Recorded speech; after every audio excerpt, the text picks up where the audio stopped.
ముందుగా ముఖ్యమైన విషయం, జగన్మోహన్ రెడ్డి గారు రేపు విరూపాక్షి గారిని పరామర్శించడానికి వస్తున్నారు. ఆయన విరూపాక్షి గారి మీద అక్రమ కేసులు పెట్టి జైల్లో పెట్టేందుకు జగన్మోహన్ రెడ్డి గారు పర్సనల్గా విరూపాక్షి గారిని రేపు 10-10:30కు ల్యాండ్ అవుతారు. 12:30కి అంతా సబ్జెక్టులు చేరుతారు. మధ్యలో ర్యాలీలో ఆయన బై రోడ్డు 35 కిలోమీటర్స్ బై రోడ్లో ట్రావెల్ చేస్తారు. మధ్యలో అభిమానులందరూ కలవడం వల్ల ఆయనకు చాలా లేట్ అయ్యేటట్లుంది. కాబట్టి కర్నూలు పట్టణ ప్రజలు, జిల్లా ప్రజలందరూ కూడా పాల్గొంటున్నారు. జగన్మోహన్ రెడ్డి గారి సైన్యం అంతా కూడా అందరూ కూడా దాంట్లో పాల్గొనాలని కూడా నేను మనవి చేస్తూ ఉన్నాను. ఏదైతే అక్రమ కేసులకు వ్యతిరేకంగా జరుగుతున్న పోరాటంలో జగన్మోహన్ రెడ్డి గారు మద్దతు తెలపడానికి రావడం జరుగుతూ ఉంది. కాబట్టి వైఎస్ఆర్ కాంగ్రెస్ పార్టీ శ్రేణులే కాదు, ప్రజలు విపరీతంగా పాల్గొనే కార్యక్రమం ఖచ్చితంగా విజయవంతంగా జరుగుతుందని తెలియజేస్తాం. రెండోది,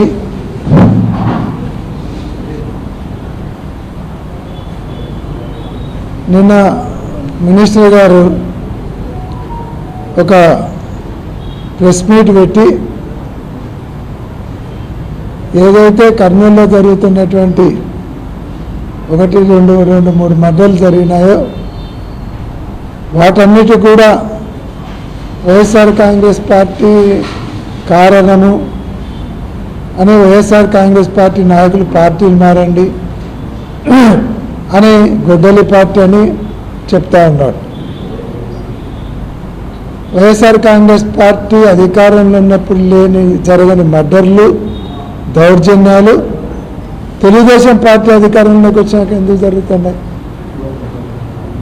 దానికి సమాధానం చెప్పండి మంత్రి గారు. అంటే మీ అడ్మినిస్ట్రేషన్ ఫెయిల్యూర్ అనే మంత్రి గారే చెప్తా ఉన్నారు. స్వయంగా పోలీస్ డిపార్ట్మెంట్ ఫెయిల్యూర్ అయింది, ఇంటెలిజెన్స్ డిపార్ట్మెంట్ ఫెయిల్యూర్ అయింది, నాకు వచ్చిన ఇన్ఫర్మేషన్ కూడా డిపార్ట్మెంట్కి రావడం లేదంటే అని వాళ్ళ గవర్నమెంట్లో ఉండేటువంటి పోలీస్ డిపార్ట్మెంట్ వాళ్ళ ఫెయిల్యూర్ గురించి ఆయన చెప్తున్నారు. అరే పోలీస్ డిపార్ట్మెంట్ ఫెయిల్యూర్ కావడానికి వాళ్ళ మీద మీరు తెచ్చేటువంటి ఒత్తిళ్ళు అయితేనేమి, మీరు చేసేటువంటి వాళ్ళని బలహీనపరుస్తుండేదే మీరు.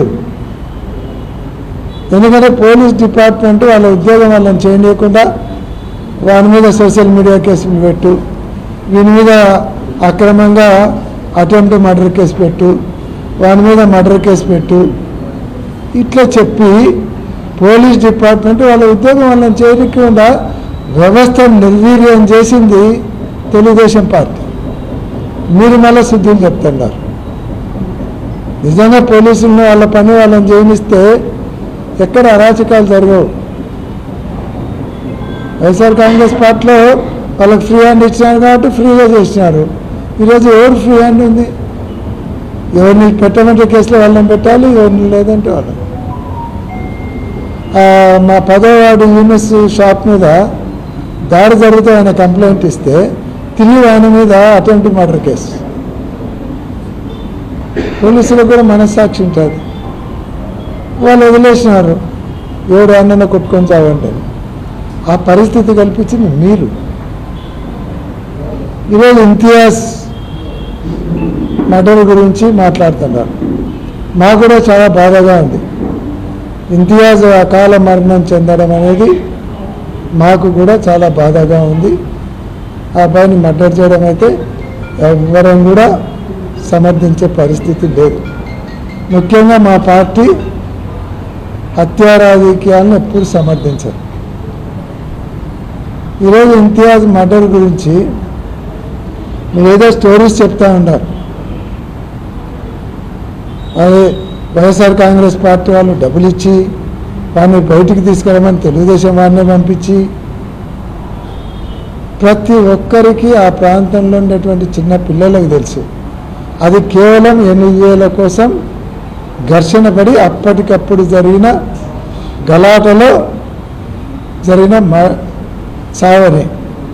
ఎందుకంటే ఎవరైనా సరే ప్రీ ప్లాన్డ్ మర్డర్ అంటున్నారు మీరు. ప్రీ ప్లాన్డ్ మర్డర్ అన్నప్పుడు కత్తులు కటార్లు తీసుకుపోతారు కదా. ప్రీ ప్లాన్డ్గా మర్డర్ చేయకపోయినప్పుడు 2-3 పోయి కొట్లాడి మళ్ళీ యుద్ధంలో చంపుతారా?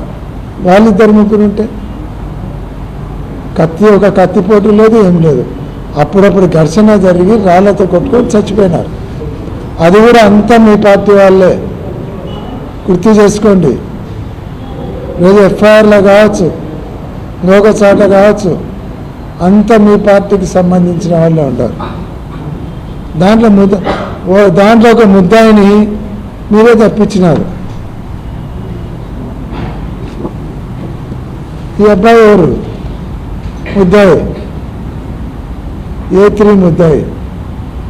అంటే స్పాట్లో పాల్గొనే వాళ్ళలో ఫస్ట్ ముద్దాయి. ఇతన్ని తప్పించినారు మీరు కేసులో పెట్టకుండా. వీడియోలలో కనిపిస్తున్నాడు కదా, వీడియోలలో కనిపిస్తున్నాడు కదా, మీరే తప్పించినారు కదా. తర్వాత దాంట్లోనే ఇంకొక ముద్దాయి ఇదిగో మీ తెలుగుదేశం పార్టీలో జరిగినాడు, ఇర్ఫాస్. 2వ ముద్దాయ 3వ ముద్దాయ. ఎలక్షన్లకు ముందు మీరే కండ వేసి వాళ్ళ ఏరియాలో మీటింగ్ పెడితే మీరే పార్టీలో చేర్చుకున్నారు, తెలుగుదేశం పార్టీలో చేర్చుకున్నారు. ఈ ఫోటో వాస్తవం కాదా? ఇవే కాదు, ఇంకో ఫోటోలు ఉన్నాయి చాలా. ఇదిగోండి, మీరు మళ్ళీ పర్సనల్గా దిగిన ఫోటో. మీతోనే కాదు, మీ నాన్నగారితో కూడా దిగిన ఫోటో. మీకు అత్యంత సన్నిహితుడు, మీ నాన్నగారికి అత్యంత సన్నిహితుడు, అంతే కదా. ఎలక్షన్ల ముందు పార్టీలో చేర్పించుకొని మీరా మేమా? మా పార్టీలో ఉన్నారా? ఇదే కాకుండా ఎవరైతే వాళ్ళు మిగతా ముద్దాయిలు ఉన్నారో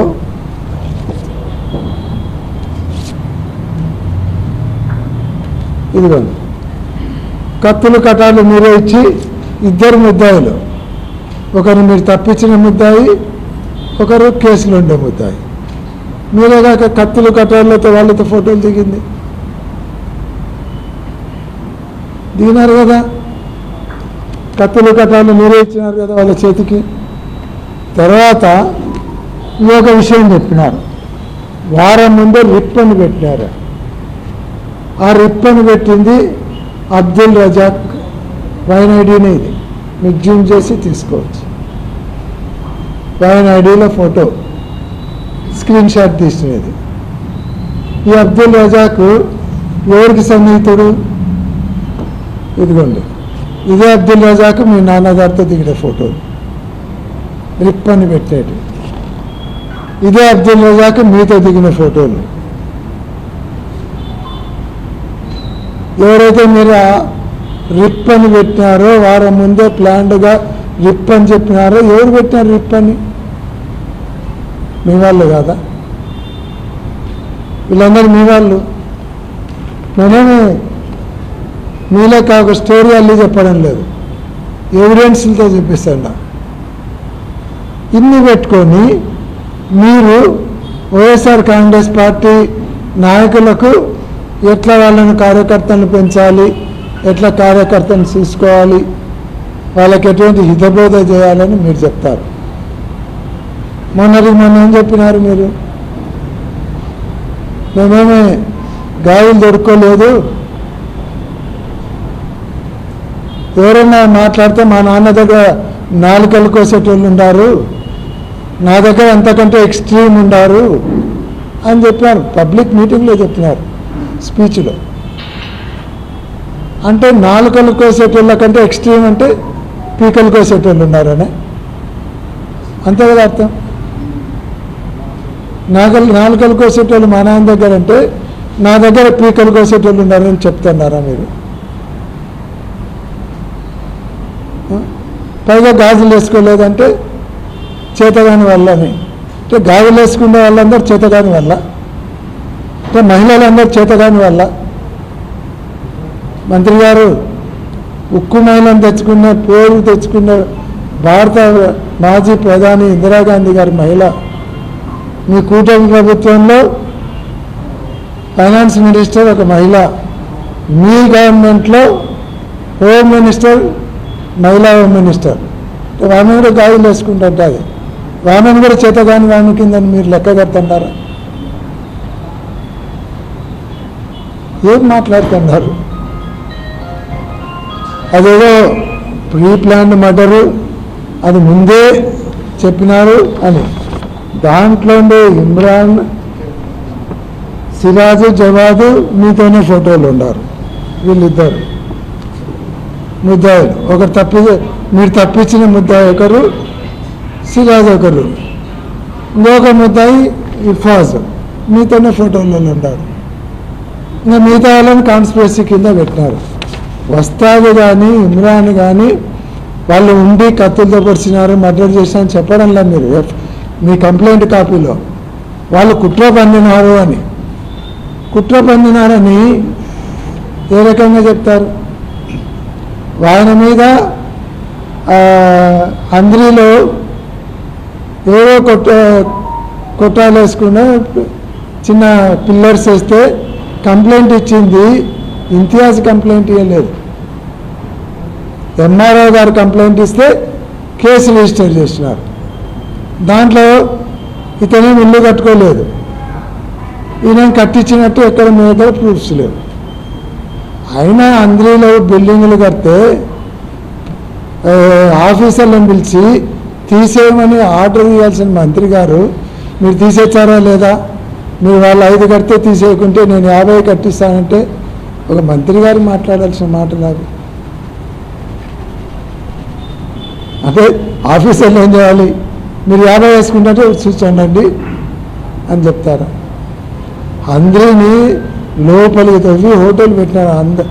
ఆనంద్ టాకీస్ ఎదురుగా మీ కార్యకర్త చూసుకోండి. మీరు ఇవన్నీ పెట్టుకొని మా వాళ్ళ మీదకి వస్తారు. మీరు ఇంతియాజ్ మర్డర్ గురించి మాట్లాడుతున్నారు. కనీసము మీకు అత్యంత సన్నిహితుడు, అన్ని ఫోటోలలో ఉన్నారు, మీకు బర్త్డే కేకులు కట్ చేసినారు. మరి మీకు అంత సన్నిహితుడైనటువంటి ఇంతియాజ్ గారు చనిపోతే వాళ్ళ ఇంటికి పోయి పలకరించినారా? మీరు 3 రోజులు అయింది టౌన్లో ఉండబట్టి, ఇంటికి పోలేరా? పలకరియలేరా? వాళ్ళనే పిలిపించుకొని ఏదో పరామర్శిస్తారు, మళ్ళీ మీరు మాకు చెప్తారు. వీళ్ళందరూ కూడా డబ్బులు తీసుకొని కాంట్రాక్ట్ చేసినారు. మరి కాంట్రాక్ట్ మర్డరర్స్ అందరు మీ దగ్గర ఉండేటోళ్ళే కదా. కాంట్రాక్ట్ మర్డరర్స్ను పొంచి పోషిస్తుండేది ఎవరు?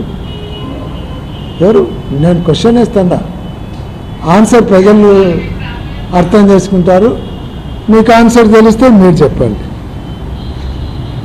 ఇల్లీగల్ స్లాటరింగ్ జరుగుతుందన్న, ఇల్లీగల్ స్లాటరింగ్ జరుగుతుంటే పోయి పట్టుకుంటారు, చేస్తారు. వాళ్ళని మర్డర్ చేస్తారా అని క్వశ్చన్ తెచ్చారా? అంటే వాళ్ళని క్వశ్చన్ తెచ్చున్నారా, మర్డర్ చేయమని చెప్తున్నారా? అంటే చాలాసార్లు కటిక వాళ్ళందరూ ఎక్కడంటే అక్కడ అప్పుడప్పుడు కోసుకుంటుంటారు, కోసుకున్నప్పుడు పోయి పట్టుకుంటుంటారు. అట్లా ఇప్పటికీ ఒక 100 సార్లు 500 సార్లు జరిగింటుంది. అంటే ఏ అధికారిని ఇంతవరకు చంపినారా? కనీసం ఏ అధికారి మీద దాడి జరిగిందా? మీరు ఎందుకు కట్టుకోవాలందరినీ ఒక మర్డరర్స్గా వాళ్ళ జోలికి పోతే వాళ్ళు చంపే క్రిమినల్స్గా కట్టుకోవాలందరినీ ఎందుకు అట్లా వాళ్ళ మీద ముద్రలు వేస్తున్నారు? అది మంచి పద్ధతి కాదు కదా.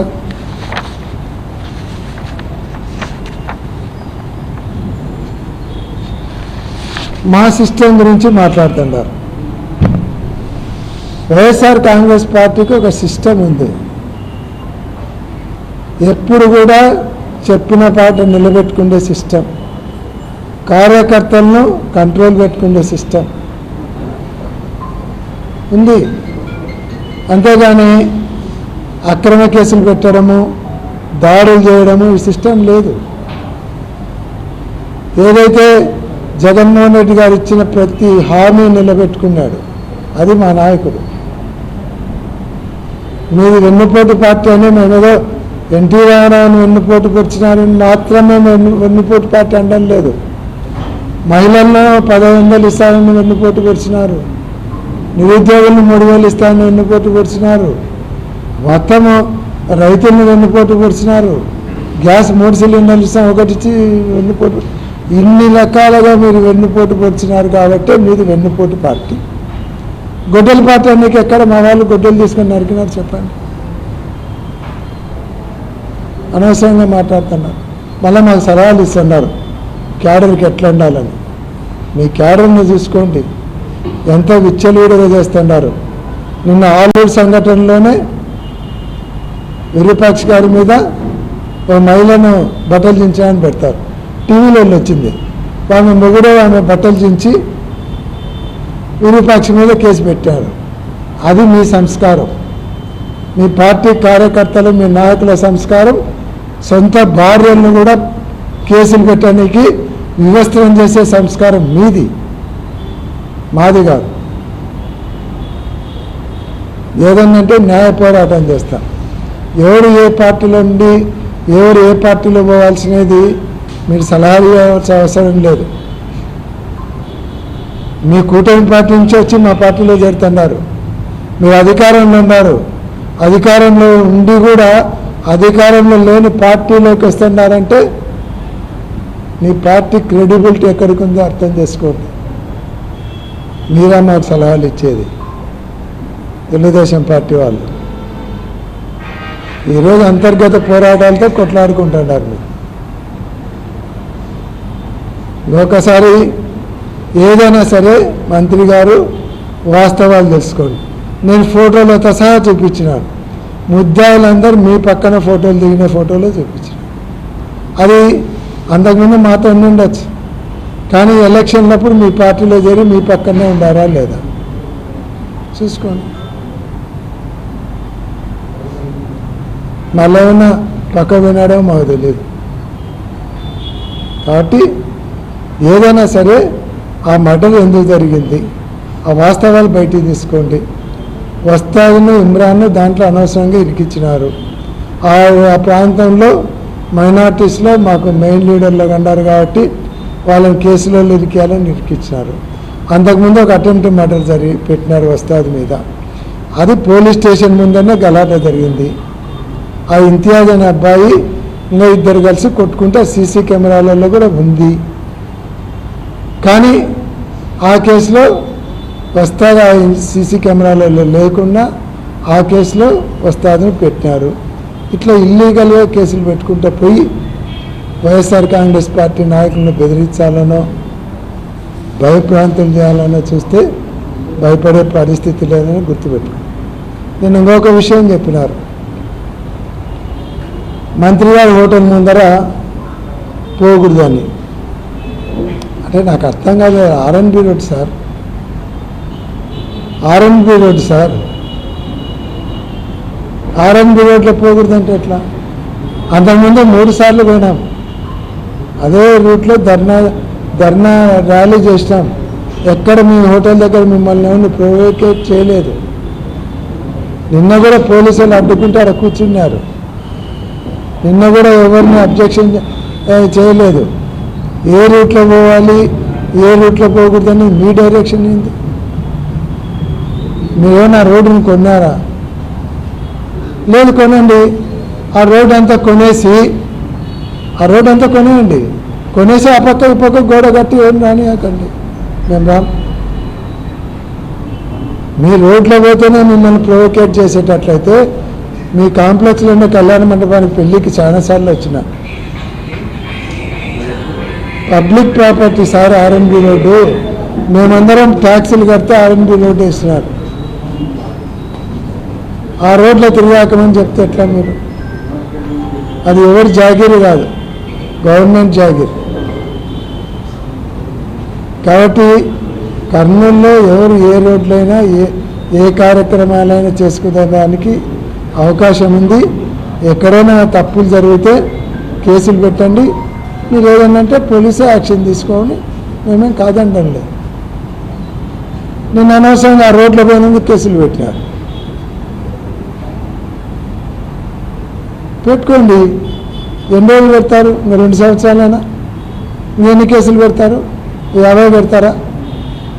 అంతే కదా. అన్నిటికీ మీ అరాచకాలను నిరోధించడానికి, ప్రజల తరపున పోరాడడానికి అన్నిటికీ తెగించే రాజకీయం చేస్తాను అన్నది గుర్తుపెట్టుకోండి. పోలీసులకు భయపడండి కాదు, పోలీసులను గౌరవిస్తాం. కేసులు భయపడి మీ అక్రమ కేసులన్నీ పెడతారని భయపడి ఇంట్లో కూర్చునేదానికి సామాన్య కార్యకర్తలు కూడా రెడీగా లేరు. ప్రజల తరపున పోరాటానికి, ప్రజల సమస్యల పరిష్కారానికి ఎల్లవేళలా ముందరంటాం. డిఎస్సిలో జరిగిన అక్రమాలు మేము సిబిఐ ఎంక్వైరీ, మీరు అక్రమాలు జరగకుంటే సిబిఐ ఎంక్వైరీ అయ్యింది, అదే కదా మేము అడిగేది. సిబిఐ ఎంక్వైరీ అయ్యడానికి ఎందుకు భయపడుతున్నారు? జగన్మోహన్ రెడ్డి గారు వివేకానంద రెడ్డి కేసులో జగన్మోహన్ రెడ్డి గారి మీద నిందొస్తే ఆయన సిబిఐ కేసు ఏమని సీఎంగా లెటర్ రాసినాడు. ఇదే రాసే జగన్మోహన్ రెడ్డి గారి మీద అసెంబ్లీలో చంద్రబాబు నాయుడు కంప్లైంట్ చేస్తే రాజశేఖర రెడ్డి ముఖ్యమంత్రి ఉండి సిబిఐ ఎంక్వైరీ చేస్తున్నాను, నా కొడుకు తప్పు చేస్తే హ్యాంగ్ చేస్తాను, ఉరేస్తానని చెప్పాడు, ఉరేసుకోమని చెప్పాడు. అది మా లీడర్ల గడ్స్. అదే మీ లీడర్లకు చంద్రబాబు నాయుడుకు ధైర్యం ఉంటే కొడుకు మీద సిబిఐ ఎంక్వైరీ వేసి చిత్తశుద్ధి నిరూపించుకొని మేము సవాల్ చేస్తున్నాం.